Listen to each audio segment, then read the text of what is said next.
Saudara Anda menyaksikan Kompas Bisnis bersama saya Putri Oktaviani. Sekelompok orang yang mengklaim sebagai bagian dari organisasi pengusaha di Kota Cilegon, Banten mendatangi pengusaha asing yang akan melakukan ekspansi pabrik perusahaan petrokimia.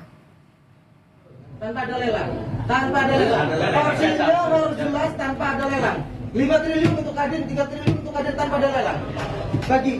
Mereka yang mengaku sebagai pengusaha lokal diduga meminta jatah proyek senilai 5 triliun rupiah tanpa proses lelang.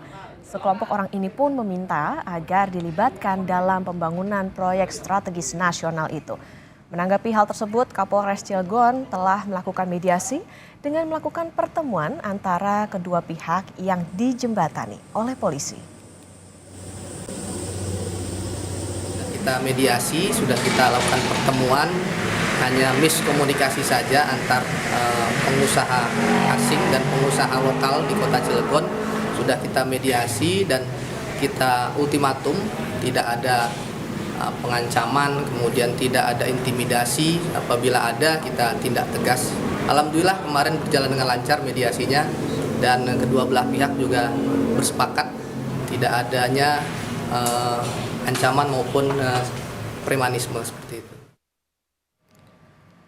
Sementara itu, Saudara Ketua Umum Kadin Indonesia, Anindya Novian Bakri menyampaikan akan mengecek sejumlah pengusaha yang diduga meminta jatah proyek pembangunan pada pengusaha asing di Cilegon. Anin juga menyebut akan mengirim tim untuk berdiskusi dengan pemerintah setempat dan sejumlah pihak lainnya membahas hal tersebut.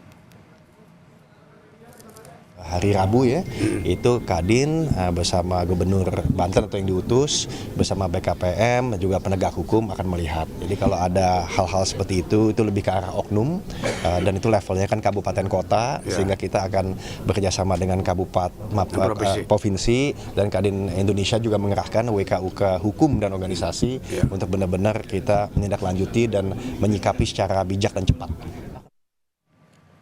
Pengusaha lokal di Cilegon, Banten menyayangkan aksi minta jatah proyek oleh pihak yang mengaku bagian dari organisasi pengusaha di Kota Cilegon yang viral di media sosial.